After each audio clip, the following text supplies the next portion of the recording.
미중 정상이 양자회담을 앞두고 통화한 데 이어 트럼프 대통령이 무역 합의문 초안 작성을 장관들에게 지시했다는 언론 보도가 나왔습니다. 무역 분쟁 완화 조짐에 아시아 주요 증시가 반등했습니다. 이재명 경기지사의 부인 김혜경 씨가 트위터 계정 해경군 김씨 소유주 논란과 관련해 경찰에 재출석했습니다. 트위터 계정 이 지사는 경찰이 자신을 친형 강제 입원 등 3가지 혐의로 검찰에 송치한 데 대해 무리한 짜맞추기 수사라고 반발했습니다. 경찰이 직원 폭행과 엽기 행각으로 파문을 일으킨 양진호 회장의 자택과 사무실 등 10곳을 압수수색했습니다. 또 다른 폭행 피해자는 양 회장이 동생과 지인을 동원해 폭행하고 가혹행위까지 했다고 증언했습니다. 올 3분기 해외 직구 거래가 역대 최대폭으로 늘었습니다. 저렴하게 살 수 있어 직구를 택하지만 가전제품의 판매 가격을 비교한 결과 절반은 국내보다 해외 직구가 더 비쌌습니다. 건설 하청업체들이 타워크레인 기사들에게 관행적으로 지급하던 수고비 명목의 원래비가 갈수록 과하다며 부담을 호소하고 있습니다. 많게는 1,000만 원 가까이 이제 월 주는 경우도 있고 수고비라기보다는 적폐 수준이 아닌가. 실태를 취재했습니다.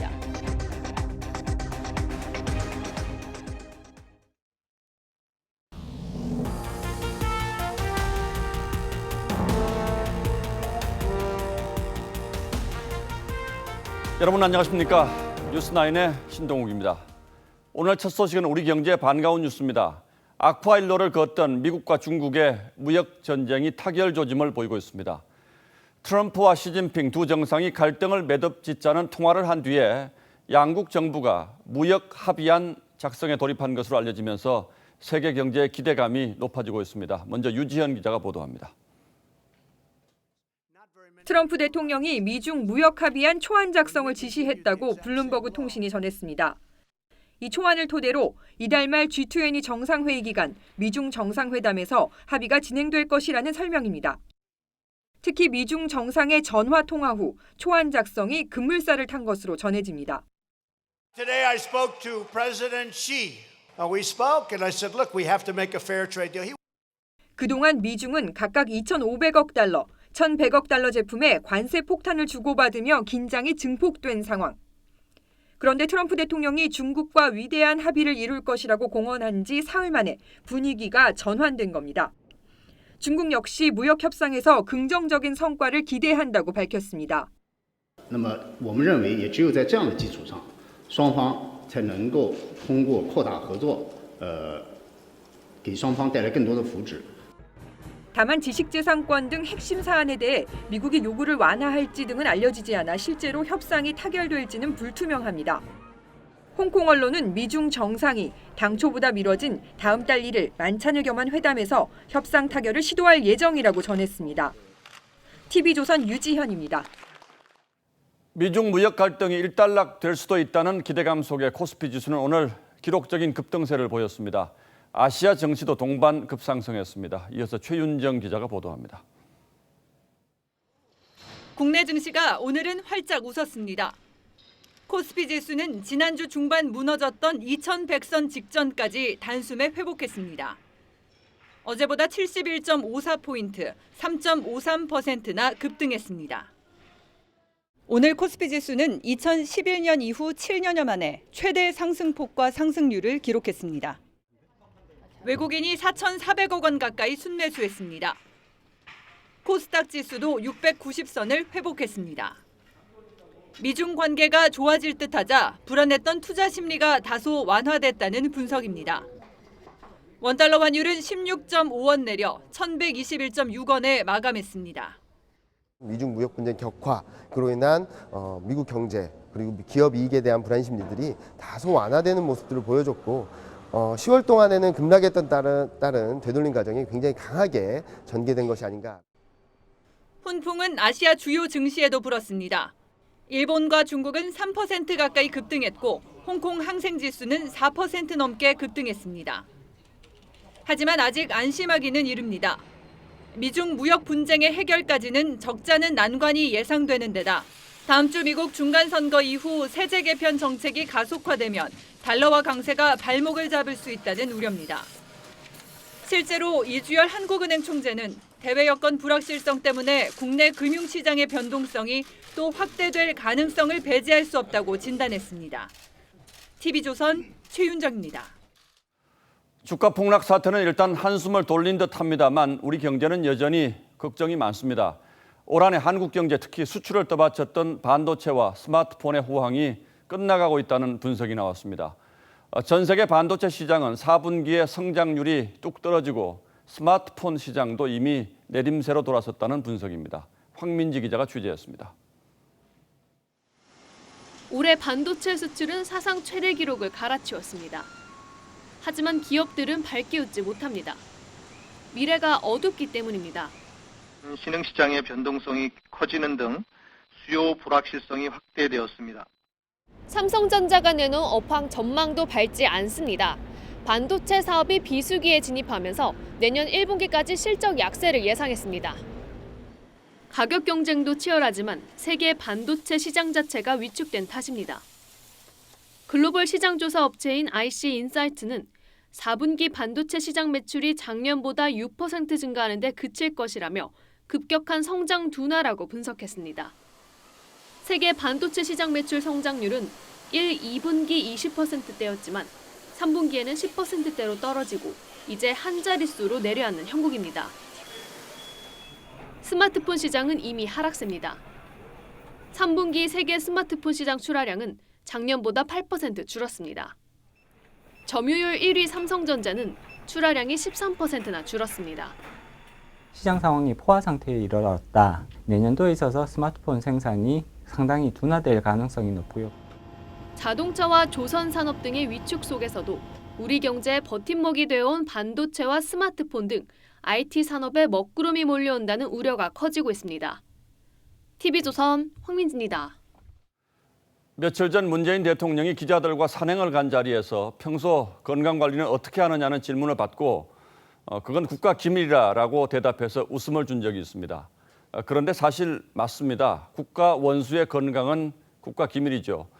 그래서 전 세계 정보기관들이 다른 나라 지도자들의 건강 정보를 캐기 위해서 노력을 많이 한다고 합니다. 그렇다면 우리 국정원이 북한 김정은 위원장의 건강 상태 파악에 대해서 상당히 흥미로운 얘기를 했습니다. 최원국 기자가 보도합니다. 영화 미션 임파서블의 한 장면입니다. 3D 스캐닝 기술을 활용해 실제와 똑같이 생긴 가면을 만들어냅니다. 영화 속 3D 스캐닝 기술은 이미 실생활에서도 활용되고 있습니다. 네모난 3D 측정판에 올라서자 2초 만에 발 사이즈가 나옵니다. 길이와 넓이, 발등 높이까지 정확하게 스캐닝합니다. 국가정보원이 이 3D 스캐닝 기술을 이용해 김정은 북한 국무위원장의 체형 변화와 건강 상태를 수시로 파악하고 있는 것으로 알려졌습니다. 영상 속 김정은 위원장의 몸을 360도 스캔해 체형 변화를 분석하며 건강 상태를 가늠하는 겁니다. 국정원은 국회 정보위원회 위원들에게 이 기술을 선보인 것으로 전해졌습니다. 국정원은 김정은 위원장의 건강 상태에 대해 혈압과 당뇨 등 가족력이 있지만 비교적 양호한 편이라고 전했습니다. 단 그 가족력이 있다. 가족 경력이 그게 이제 혈압하고 당뇨다. 국정원은 지난 5월 북한이 폐기한 풍계리 핵실험장에서 채취한 토양도 정밀 분석하고 있습니다. 국정원은 핵실험 여부와 핵폭탄 종류 등 북한의 핵 능력을 파악할 수 있을 것으로 전망하고 있습니다. TV조선 최원국입니다. 국가 원수들의 신체 정보가 가장 많이 노출되는 건 아무래도 외국을 방문할 때일 겁니다. 김정은 위원장은 그래서 해외 방문 때 전용 화장실까지 싣고 가는 것으로 알려졌습니다. 최고 권력자의 생체 정보를 둘러싼 치열한 첩보전의 세계를 김정우 기자가 취재했습니다. 북한 김정은 위원장이 싱가포르에서 묵었던 숙소입니다. 아래층 일부 수행원들의 방에선 불빛이 보이지만 맨 위층 최고 권력자의 스위트룸은 커튼과 화분으로 가려졌습니다. 회담을 마치고 떠난 뒤에도 머리카락이나 지문을 남기지 않기 위해 수행원이 직접 방을 정리하고 전용 화장실 시설도 북한에서 공수한 것으로 전해졌습니다. 최고 지도자의 건강 정보가 북한 체제에 상당히 중요한 영향을 미치기 때문에 머리카락이라든가 대소변 이런 것들을 전혀 노출시키지 않기 위해서 소련 첩보기관은 1949년 모스크바를 방문한 중국 마오쩌둥 주석의 배설물을 채취한 것으로 알려졌습니다. 프랑스 정보기관이 소련 브레즈네프 당 서기장이 남긴 소변 성분을 채취했다는 일화도 있습니다. 미국 부시 대통령도 2006년 오스트리아 방문 때 전용 화장실을 설치한 것으로 전해집니다. 한국 정보당국은 2008년 프랑스로 전송된 김정일의 뇌 사진을 해킹해 5년을 넘기기 어렵다는 분석 결과를 도출한 바 있습니다. 최고위급 인사의 생체 정보 유출을 막기 위해 각국 정보기관의 첩보전은 지금도 진행 중입니다. TV조선 김정우입니다. 남북이 오늘 개성 공동연락사무소에서 체육회담을 열고 2032년 하계올림픽 공동개최 의향을 담은 서신을 국제올림픽위원회 IOC에 공동으로 전달하기로 했습니다. 또 2020년 도쿄올림픽 남북 단일팀 출전과 내년에 열리는 세계 핸드볼 선수권 대회에서도 단일팀 출전을 추진하기로 했습니다. 우리 공군의 작전 시간을 크게 늘려줄 공중급유기 1호기가 곧 국내에 들어옵니다. 그동안 독도에 출격하면 30분 만에 돌아와야 했는데 이게 들어오면 작전 시간이 앞으로 1시간 정도 늘어나게 된다고 합니다. 김동현 기자가 소개하겠습니다. 지난 2015년 미국 보잉과의 치열한 경쟁을 뚫고 우리 군의 공중급유기로 선정된 유럽 에어버스의 A330 MRTT입니다. 보조 탱크 없이 111톤의 연료를 채울 수 있고 한 번에 300명까지 탑승 가능해 수송기로도 활용할 수 있습니다. 공군의 사상 첫 공중급유기가 12일 국내에 들어옵니다. 공군은 한 달 동안 주야간 공중급유 시험을 거쳐서 실전 배치할 계획입니다. F-15K와 KF-16, 조기 경보 통제기 피스아이, 그리고 내년부터 도입될 F-35 스텔스 전투기가 급유를 받을 수 있습니다. 공군의 주력 전투기 F-15K는 독도에서 30분, 이어도에서 20분 정도 작전할 수 있는데 공중급유기가 배치되면 작전 시간이 1시간 정도 늘어납니다. 최근 중국 군용기의 우리 방공 10배 구역 침범이 잦아지고 있는데요. 앞으로는 공중급유기 도입으로 효율적으로 대처할 수 있을 것으로 보입니다. 평양과 원산선 이북 지역에서 작전할 수 있는 전투기도 F-15K가 유일했지만 KF-16도 합류하게 됩니다. 공군은 2020년까지 공중급유기 4대를 전력화할 계획입니다. TV조선 김동윤입니다. 양진호 한국미래기술회장의 폭행 사건을 수사하고 있는 경찰이 오늘 양 회장의 집과 사무실 10곳을 압수수색했는데 닭을 잡는 엽기적인 장면에 쓴 것으로 보이는 일본도와 활이 나왔습니다. 고용노동부는 양 회장이 운영하는 회사들에 대해서 직원들이 가혹 행위를 당한 게 또 없는지 집중 점검에 들어갔습니다. 보도에 이상배 기자입니다. 경찰이 양진호 회장의 집에서 종이봉투를 들고 나옵니다. 끝나신 거예요? 네, 오늘은 끝났어요. 끝났어요? 네. 경찰은 오늘 아침 9시부터 양 회장의 집과 사무실 등 10곳을 동시에 압수수색했습니다. 경찰은 닭을 잡는 영상에 나온 것과 같은 일본도와 활을 찾아 압수했습니다. 경찰은 또 압수한 외장형 하드와 USB, 휴대전화 등을 분석할 예정입니다. 경찰은 피해자 조사까지 마친 뒤 이르면 다음 주쯤 양 회장을 소환해 조사할 계획입니다. 기존에 제기된 혐의 입증 자료하고 또 추가적인 범행이 있는지에 대한 자료를 확보하기. 노동당국도 양 회장의 사업장을 특별 근로 감독합니다. 고용노동부는 오는 5일부터 가혹행위나 폭행 여부 등을 집중 조사할 계획입니다. 서류 확인도 하고 필요하면 직원들 면담도 하고 조사도 하는 거. 필요하면 더 연장할 수도 있겠죠.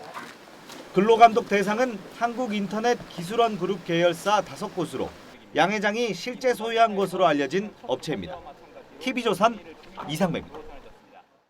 이렇게 수사가 급물살을 타고 있는 가운데 양진호 회장에게 폭행을 당했다는 추가 폭로가 나왔습니다.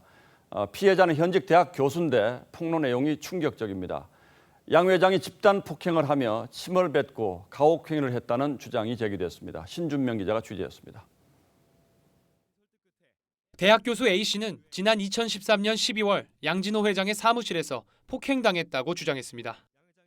근데 처음에는 고성, 이런 욕 같은 거 이런 게 들리다가 그 다음부터 이제 비명 소리가 들리는 거지. 양 회장이 자신의 아내와 불륜 관계로 의심했고 A씨는 대학 동기 사이일 뿐이라며 해명하려고 양 회장을 찾아갔습니다. A씨는 양 회장이 동생과 지인을 불러 집단 폭행했다고 주장했습니다. 또 양 회장이 침을 뱉는 등 가혹행위를 했다고 말했습니다. 폭행을 한 뒤에는 치료비라며 200만 원을 강제로 줬다고 밝혔습니다. 병원 한번 가보시겠어요? 제가 분명히 200만 원이라는 치료비도 드렸는데. 폭행당한 뒤 미국으로 떠났던 A씨는 지난 2016년 귀국해 양 회장 등을 검찰에 고소했습니다. A씨는 당시 검찰이 양 회장 등을 무혐의 처리했고 지난 4월에서야 서울고검이 재수사를 지시했다며 억울함을 호소했습니다. 반성할 사람은 아닌 것 같고 정말 잘못했다는 걸 좀 느꼈으면 좋겠어요. 그래서 만약에 실형이 나면 그 사람이 좀 겁을 먹었으면 좋겠어요. 양 회장의 폭행을 처음 폭로한 전 직원 B씨는 어제 경찰에 고소장을 제출했습니다. 지금부터 시작이라는 마음으로 이제 그 가해자분에 대한 걸 더 조사를 해갖고 이제 더 많은 이제 사실들이 더 나왔으면 좋겠다는 생각입니다. B씨는 내일 경찰에 출석해 고소인 조사를 받을 예정입니다. TV조선 신준명입니다. 이번 양진호 회장 사건처럼 직장에서 폭행은 물론 따돌림까지 당하는 직장인들이 우리 주변에 적지 않다고 합니다. 이번 사건을 계기로 직장 내 괴롭힘을 처벌하는 법안을 통과시켜야 한다는 목소리가 높아지고 있는데 직장 내 괴롭힘을 막기 위해서 법까지 필요한 우리 현실이 씁쓸하기도 합니다. 오늘의 포커스입니다.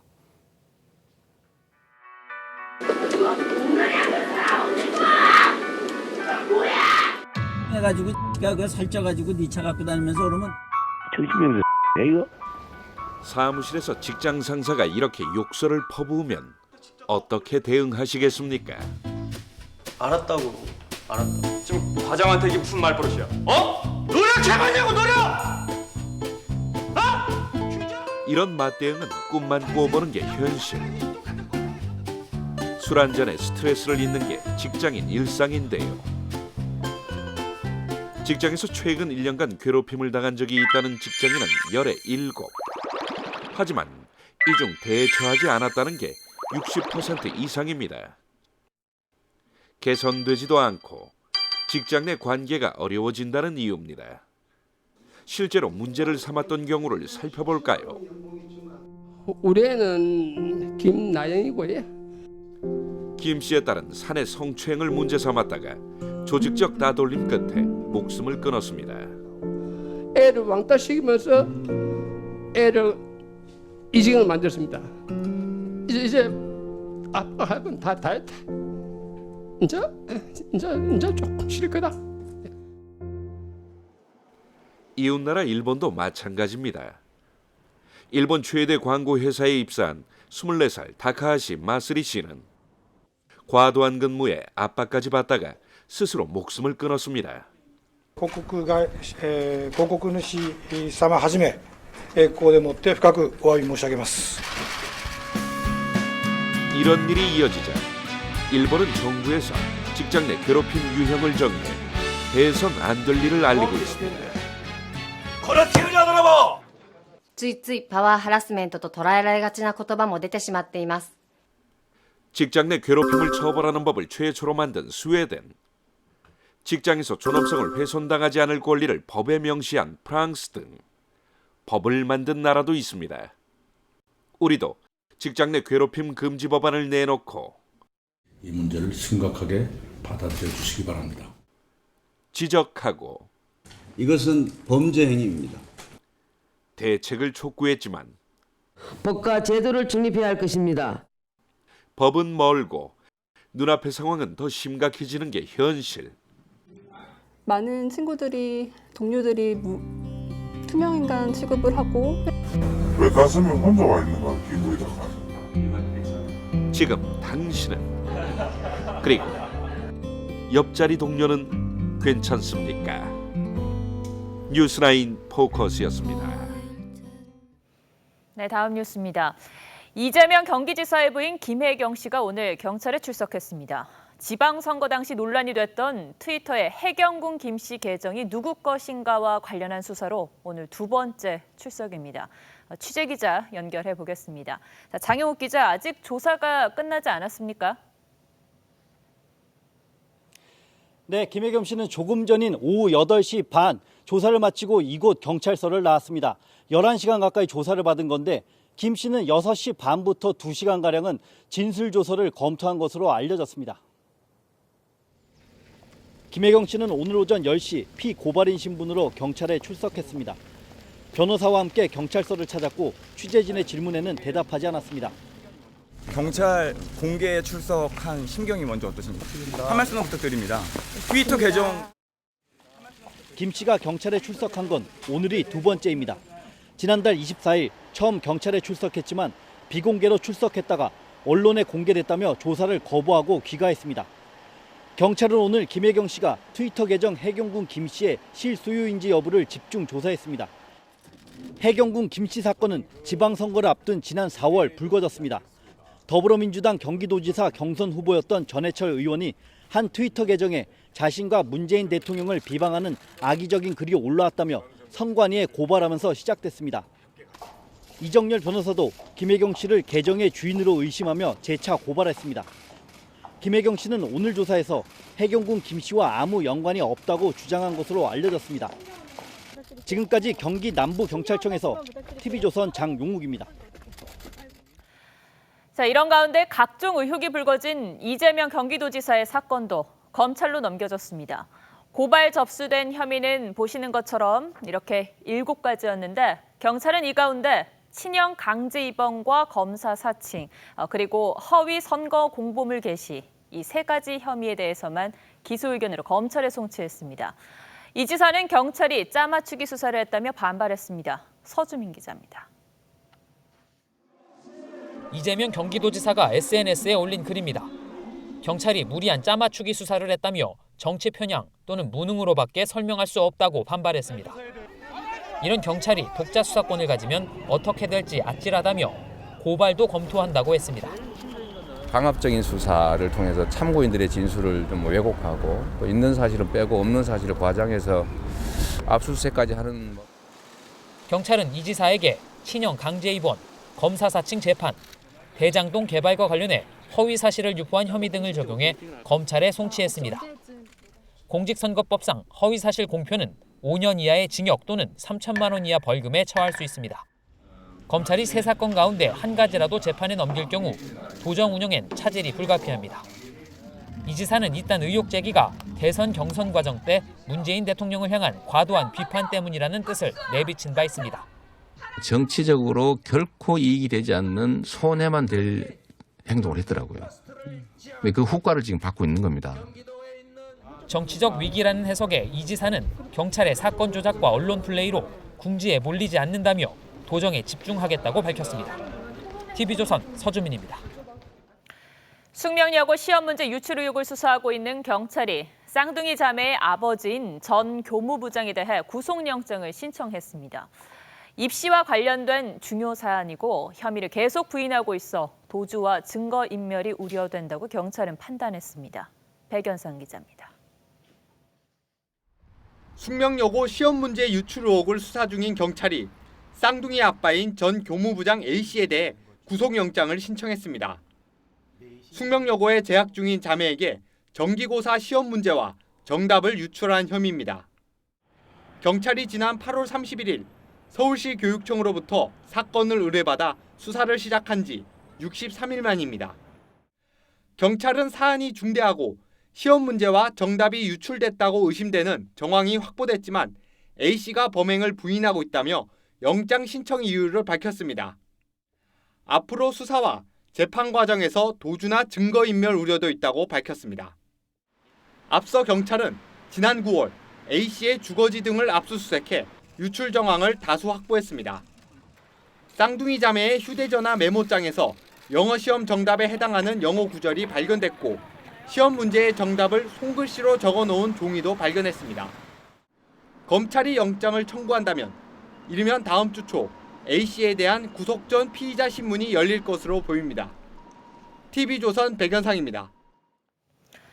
70대 운전자가 몰던 승용차가 병원 유리문을 뚫고 로비까지 돌진하는 일이 벌어졌습니다. 승강기까지 부서졌는데 다행히 다친 사람은 없었습니다. 노인 운전자가 가속기를 브레이크로 착각했다고 합니다. 오선열 기자입니다.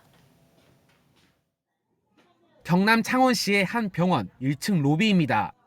검은색 승용차가 갑자기 현관 유리문을 뚫고 들어옵니다. 엘리베이터를 기다리던 남성이 놀라 주저앉습니다. 유리 파편이 널브러지며 순식간에 아수라장으로 변했습니다.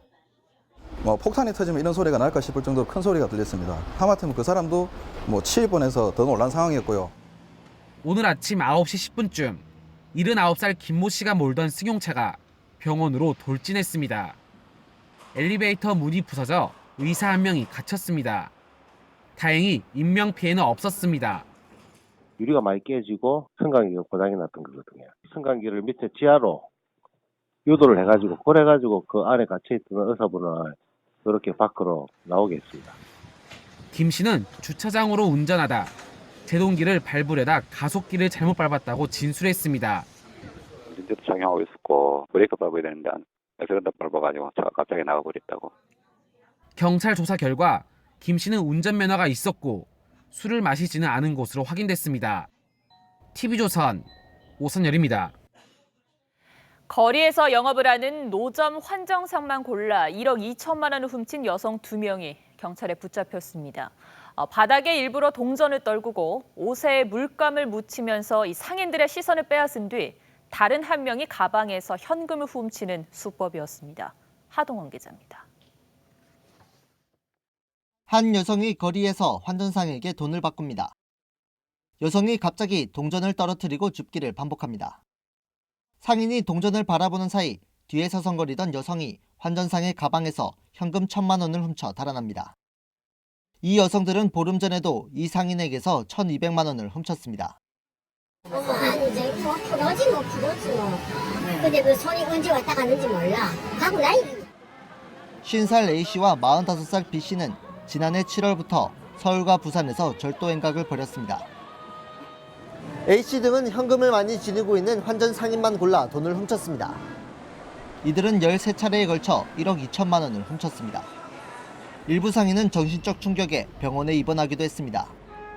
우리 모친은 지금 뭐 충격받아가 요양병원 가셨는데 돈을 우리가 뭐 1,300만 원 돈 소매치기다. A씨가 동전을 떨구거나 물감을 묻히며 시선을 빼앗으면 B씨가 가방에서 돈을 낚아챘습니다. 고령이고 판단력이 조금 그리고 이래 하다 보니까 여러 가지 질문을 한다든지 주변을 하여튼 산만하게 해가지고 경찰은 A씨를 구속하고 B씨와 그 동거남을 불구속 입건했습니다. TV조선 하동훈입니다. 네, 오랜만에 전해드리는 따뜻한 뉴스입니다. 주인공은 고등학교 3학년 수험생들인데요. 자전거를 타다 크게 다친 사람을 이 학생들이 병원까지 데려가고 또 돈이 없어 치료를 거부하자 병원비까지 대신 내주고는 말없이 떠났다고 합니다. 정민진 기자입니다. 고등학생 3명이 노인을 부축하며 응급실로 들어옵니다. 학생들은 노인이 치료를 받는 동안 곁을 지킵니다. 지난달 24일 밤 8시쯤 포항 시내 한 횡단보도에서 64살 김모 씨가 술을 마시고 자전거를 타다 넘어졌습니다. 김 씨는 얼굴을 심하게 다쳤습니다. 사고를 목격한 진모군 등 고3 수험생 3명이 김 씨에게 달려갔습니다. 여기 광대뼈 여기에 큰 상처가 나고 피도 나서 술 냄새도 나서 약주 좀 하셔서 몸도 제대로 못 가누시고 차들도 가야 돼서 이제 빵빵거리고 구해드려야겠다는 생각보다 몸이 먼저 앞서서 김 씨가 돈이 없다며 치료를 거부하자 학생들은 병원비까지 몰래 내줬습니다. 근데 계속해서 이제 돈이 없으시다고 이제 그냥 집에 가서 소독한다고 하셔가지고 선의의 거짓말로 어째 병원비 안 나온다. 김 씨 아내가 닷새 동안 병원과 학교를 수소문한 끝에 학생들을 찾아 감사 인사를 했습니다. 1원도 안 남기고 그대로 갖는 거예요. 너무 고맙죠. 이런 험한 세상에 나도 이 자식이 있지만은 그런 학생이 없지 않습니까? 당연히 해야 할 일을 했다는 고3 수험생들의 마음씨가 각박한 세상에 온기를 불어넣고 있습니다. TV조선 정민진입니다. 예, 요즘 건설업 침체로 영세한 하도급 업체들까지 줄지어 위기를 맞고 있습니다. 그런데 이런 와중에 자기 회사 직원이 아니라 임대 전문 회사 소속의 타워 크레인 기사들에게 매달 수백만 원씩을 이른바 원래비라는 명목으로 뜯기고 있다며 하소연을 하고 있습니다. 그동안 수고비 쪽으로 조금씩 돈을 줘왔는데 이게 이제는 관행으로 굳어서 최근 들어서는 조직적으로 원래비를 올려달라고 기사들이 요구를 하고 있다는 겁니다. 하도급 업체들이 이 요구를 거부하기 어려운 사정이 있는데 먼저 최수용 기자가 실태를 보시고 그 사정은 이어서 전하겠습니다. 아파트 건설 현장에서 타워 크레인이 자재를 나릅니다. 이 공사를 하는 하도급 업체는 타워 크레인 기사 1명당 매달 300만 원을 줍니다. 현장 9곳에서 타워 크레인 24대를 사용하니 한 달에 들어가는 비용만 7,200만 원입니다. 상당한 부담을 가지고 저희는 작업을 할 수밖에 없는 상황입니다. 이제 민주노총이 처음에 이제 원래비를 요구를 했고, 원래비라 칭하는 이 돈은 10여 년 전부터 담배값이나 수고비 명목으로 하도급 업체가 기사들에게 줘왔습니다. 크레인 기사들은 자기가 소속된 크레인 임대 전문 회사에서 월급을 받고 있는데 별도로 돈을 받아온 겁니다. 하지만 타워 크레인 기사들이 조직적으로 원래비를 올려달라고 요구하면서 문제가 되고 있습니다. 이게 불법이니까 정부에서는 기사들한테 못하게 했다, 이렇게 이야기를 합니다. 그렇지만은 타워 기사들하고 어디 지역에 가면은 400만 원이다. 많게는 1,000만 원 가까이 이제 월 주는 경우도 있고, 이제는 이게 이제 뭐 고정적으로 주는 그런 간행적인 수고비라기보다는 적폐 수준이 아닌가. 한 민주노총 타워 크레인 지부는 원래비는 공기를 단축하려는 건설업체들이 요구한 시간의 근로에 대한 대가라고 설명합니다. 새벽 7시부터 일을 하면은 저녁 때 해줘야만 내놓는단 말이에요. 쉬는 시간이 없는 거예요, 쉬는 시간이. 하도급 업체들이 원래비를 주는 관행은 비단 서울뿐 아니라 전국적으로 만연돼 있습니다. 대한전문건설협회가 소속 회원사 3만 7천여 곳을 조사한 결과 전국적으로 평균 원래비는 3년 새 2.5배 이상 늘었습니다. 경기도는 6배 넘게 증가했습니다. TV조선 최수용입니다. 그런데 업체들은 왜 이런 부당한 요구를 거절하지 못하는 것일까요? 업체 측 설명을 들어보면 그 사정이 이해가 되는 부분이 있습니다. 기사들이 타워 크레인 운행 속도를 고의적으로 늦춰 공정을 지연시키거나 업체 측의 약점을 잡아서 고발을 하기도 한다고 주장하고 있습니다. 이어서 구민성 기자가 보도합니다. 경기도 일대와 광주 전남 지역까지 10개 아파트 공사 현장에 하청을 들어간 A업체.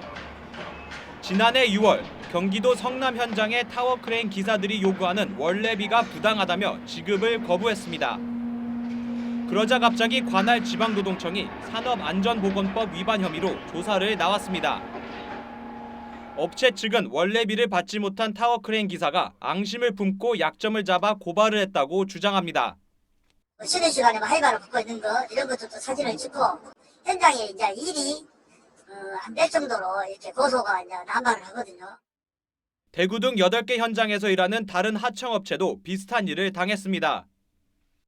하청업체들은 기사들이 타워 크레인 운행 속도를 늦춰 사실상 태업한다고 호소하기도 합니다.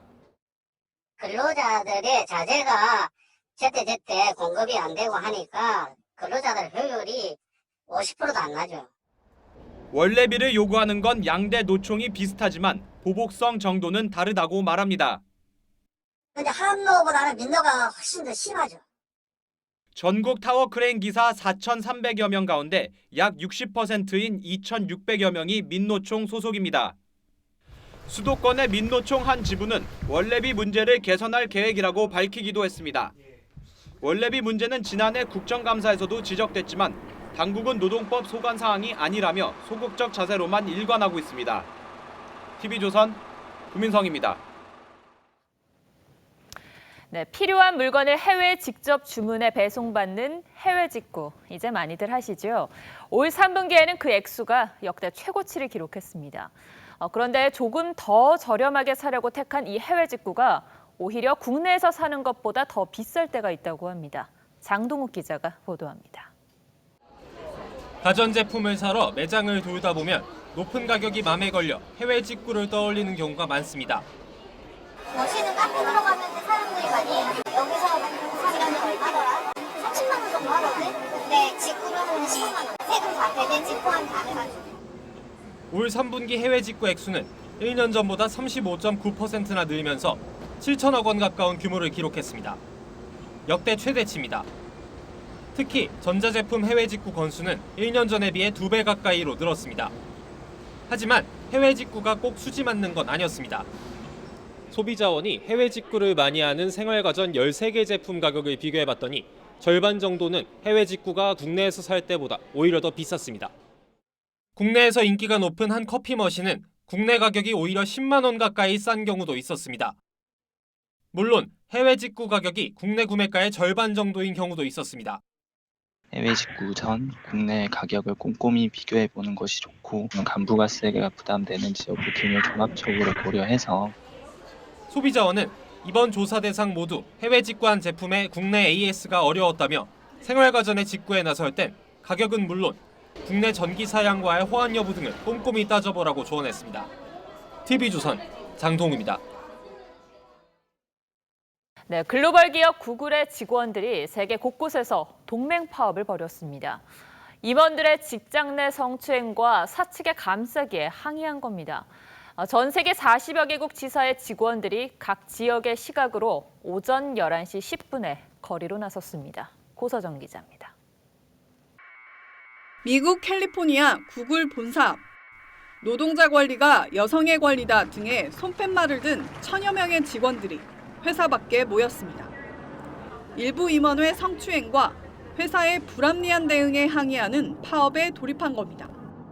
Because I have friends, I have family who've been sexually harassed like time and time again. 본사뿐 아니라 뉴욕, 런던, 샌프란시스코 등 전 세계 40여 개 지사에서 오전 11시 10분 직원 수천 명이 참여한 동맹 파업이 진행됐습니다. It was the fact that a young woman was harassed in her job interview, and Google knew, and he was still an employee. 파업이 시작된 건 뉴욕타임스의 최근 보도 때문인데 안드로이드 창시자 앤디 루빈 당시 부사장의 성추행을 사측이 은폐한 데다 9천만 달러, 우리 돈 1,000억 원의 퇴직 보상금까지 은밀히 챙겨준 사실이 드러났기 때문입니다. 또 구글X의 리처드 드볼 이사도 취업 면접을 보러 온 여성을 성추행한 뒤 버젓이 수년간 임원 자리를 지키다 보도 이후 사임하면서 직원들의 분노를 샀습니다. TV조선 고서정입니다. 사우디 언론인 카슈쿠지 피살 사건의 충격이 가시기도 전에 이번에는 정치적 망명을 신청한 사우디 출신 자매가 미국 뉴욕에서 실종된 지 2달 만에 싸늘한 주검으로 발견됐습니다. 이 자매의 석연치 않은 죽음에 의혹이 커지고 있습니다. 송지욱 기자입니다. 미국 뉴욕의 허드슨 강변에서 시신이 발견된 건 지난달 24일. 옷을 입고 마주본 채 테이프에 묶여있는 시신 2구가 떠오른 겁니다. 이들은 2달째 실종 상태였던 22살 언니 루타나와 16살 동생 탈라 파레아였습니다. 2015년 어머니를 따라 미국으로 이주한 이들은 공교롭게도 정치적 망명을 신청한 지난 8월 24일 갑자기 실종됐습니다. 이들의 어머니는 시신 발견 하루 전날 사우디 대사관으로부터 딸들이 미국에 정치 망명을 신청했다며 가족 모두 미국을 떠나라고 연락이 왔다고 경찰에 진술했습니다. 사인이 확인되지 않은 데다 자살로 볼 만한 외상도 발견되지 않은 상황. 의혹이 커지자 뉴욕 경찰은 사우디 정부와 자매 사망 간 연관성은 없다고 밝혔습니다.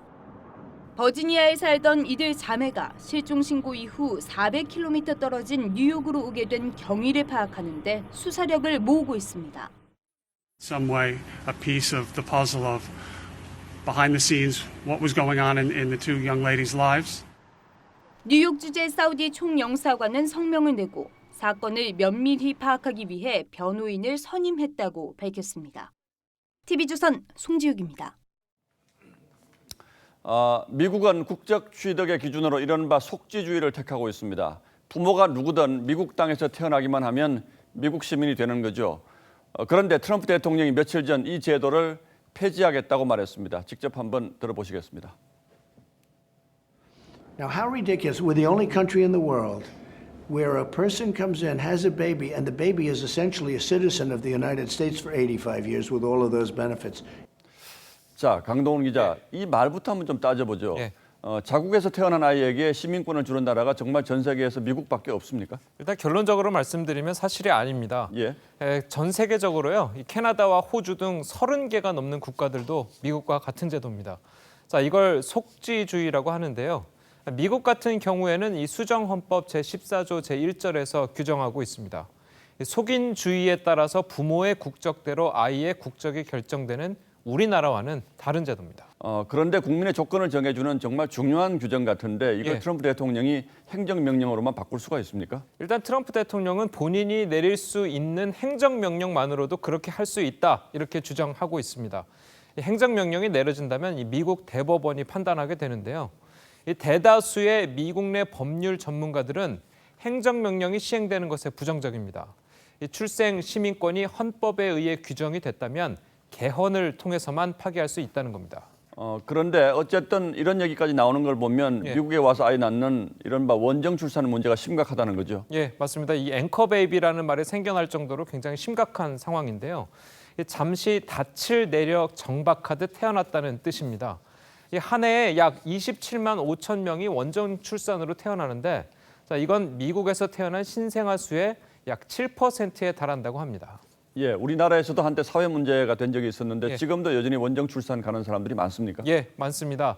우리나라는 한 해에 약 5천 명 정도로 추산이 되고 있습니다. 보통 괌이나 사이판, 그리고 하와이 이런 미국 영토인 휴양지로 사람들이 몰린다고 합니다. 원정 출산에 대한 국민적인 시선이 곱지 않은 건 사실인데 그러나 어쨌든 여기서 나가는 걸 막을 수는 없고요. 그런데 미국에서는 이게 문제가 안 됩니까? 미국에서는 이걸 불법으로 규정하고 있습니다. 미국 이민 당국은 이 방문을 통해서 아기를 낳는 것은 불법으로 보고 있는데 특히 최근에는 병원과 연계한 불법 산후조리원까지 미국 내에 생겨나고 있다고 합니다. 실제로 미국 국토안보부는 연방 이민 단속국 등과 연계해서 이 불법 산후조리원을 불시에 단속을 하고 있다고 합니다. 그래서 종종 원정 출산이 들통난 미국 입국자들에게는 평생 재입국이 금지되기도 한다고 합니다. 예, 그렇군요. 강동원 기자 잘 들었습니다. 다음 뉴스입니다. 지금 극장가에는 공포 영화들이 관객들을 맡고 있습니다. 찬바람이 부는데 웬 공포 영화일까 생각하실 수도 있는데 이유가 있다고 합니다. 박수영 기자가 알려드립니다. Here to investigate a patient that killed 3 innocent teenagers on a Halloween in 1978. 영화 할로윈은 개봉 전부터 화제를 모았습니다. 1978년작 전설적인 호러 영화 할로윈의 속편격인데다 40년 전 살인마와 생존자를 연기한 두 배우가 다시 출연해 기대감을 높였기 때문입니다. 이 영화를 가장 기다려온 건 무엇보다 젊은 관객들입니다. 시험 때문에 스트레스를 많이 받는데 스트레스를 받으면 아무래도 약간 좀 풀고 싶었잖아요. 그래서 아마 영화를 보고 약간 그 등골이 오싹해져서 1980년대 색다른 시도로 사랑받은 여곡성도 리메이크 버전으로 돌아왔습니다. 원작의 고부 갈등은 욕망을 가진 현대 여성 사이의 갈등으로 바뀌었고 촬영 기법은 한층 세련돼졌습니다. 10대, 20대 관객분들도 볼 수 있도록 뭔가를 더 얹어야겠다. 그래서 스타일적으로 공포 시퀀스들을 좀 더 다이나믹하고 에너지 넘치게. 수영장을 배경으로 하는 심리 스릴러 12피트도 11월 관객을 찾습니다. 전통적 비수기에 공포 영화가 잇따라 개봉하는 건 주소비층인 젊은 관객이 시험이 끝나는 11월을 선호하기 때문입니다. 장르 영화로서 공포라는 어떤 핸디캡을 극복했다고 할까요? 한층 넓어진 공포 영화의 관객층이라는 것이 첫 번째 요인이겠고. 여름엔 공포 영화라는 공식은 이제 옛말이 됐습니다. TV조선 박소영입니다. 네, 프로야구 플레이오프에서 2승 2패로 맞선 SK와 넥센이 한국 시리즈 진출을 놓고 마지막 승부를 펼치고 있습니다. 스포츠부 연결해서 경기 상황 들어보겠습니다. 자, 신유만 기자 전해주시죠. 네, 오늘 경기는 초반부터 팽팽한 투수전으로 전개됐습니다. 1차전에서 나란히 부진했던 넥센 선발 브리검과 SK 김광현이 상대 타자를 압도했습니다. 브리검은 주무기인 슬라이더를 앞세워 1회 3타자를 삼진으로 돌려세웠습니다. 5회까지 삼진 6개를 곁들이며 무실점 행진을 펼쳤습니다. 김광현도 4회 1사 3루 위기에서 샌즈와 임병욱을 연속 삼진으로 잡고 탁월한 위기관리 능력을 뽐냈습니다. 최고 시속 152km의 직구와 슬라이더가 위력적이었습니다. 기다리던 선취점은 넥센의 몫이었습니다. 6회 초 송성문의 볼넷과 서건창의 번트 안타로 맞은 2사 2-3루 기회에서 임병욱이 김광현의 실투를 놓치지 않고 중견수 키를 넘기는 2타점 2루타를 때려냈습니다. 임병욱은 적극적인 주루 플레이로 바뀐 투수 김태훈의 폭투 때 홈을 밟아 점수를 3대 0으로 벌렸습니다. SK도 물러서지 않았습니다. 6회 말 한동민의 병살타성 타구가 넥센 이루수 김혜성의 실책으로 무사 2-3루로 연결됐고 롬에게 짜릿한 석점포로 3대3 동점을 만들었습니다. 이어진 2사 만루에서 대타 최양이 우중간을 가르는 싹쓸이 2루타로 경기를 6대3으로 뒤집었습니다. 한 점을 더 보탠 SK가 8회 현재 7대3으로 앞서 있습니다. 이대로 경기가 끝나면 모레부터 시작되는 한국 시리즈에서 SK가 1위 두산과 격돌합니다. 지금까지 스포츠부에서 TV조선 신유만입니다.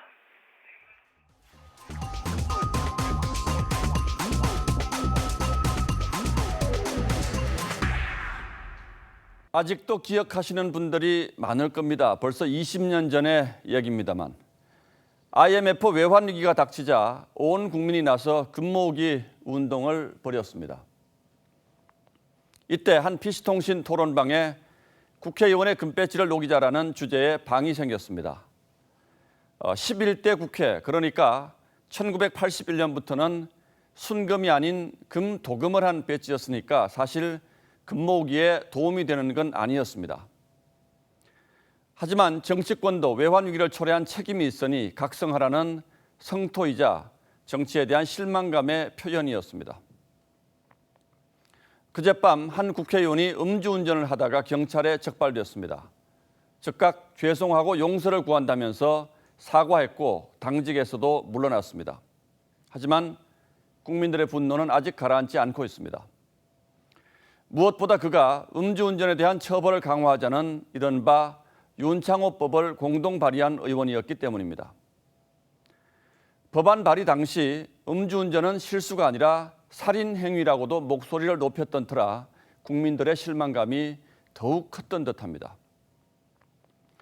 이 의원에게 아들의 불행한 사고를 위안받았던 윤창호 씨의 아버지는 아들이 깨어나서 이 소식을 들으면 크게 실망할 것 같다며 허탈해했습니다. 윤창호 씨 역시 이용주 의원처럼 검사와 국회의원을 꿈꾼 대한민국의 청년이었습니다. 정치 철학자인 막스 베버는 좋은 정치인의 덕목으로 무엇보다 책임감을 강조했습니다. 정치인은 자신의 결정과 행위가 불러올 결과를 직접 책임져야 한다고 했습니다. 그러나 대한민국 정치에서 자신의 말에 끝까지 책임을 지는 정치인을 찾기는 참으로 어렵습니다. 필요에 따라서 정계 은퇴와 복귀를 반복하는 것도 이제는 큰 흠으로 보지 않는 분위기입니다. 얼마 전에는 미투 의혹이 일자 의원직 사퇴를 약속했던 한 정치인이 얼마 뒤 슬그머니 다시 돌아온 일도 있었죠. 국회의원에게 주어지는 일명 금배지의 무게는 6.5g에 불과합니다. 하지만 국민의 대표로서 갖는 책임감의 무게는 무한대라고 봐야 할 겁니다. 그런데 정치인의 입이 이렇게 갈수록 가벼워진다면 그들이 만드는 법을 누가 지키려 하겠습니까? 11월 2일 앵커의 시선은 금배지의 무게였습니다.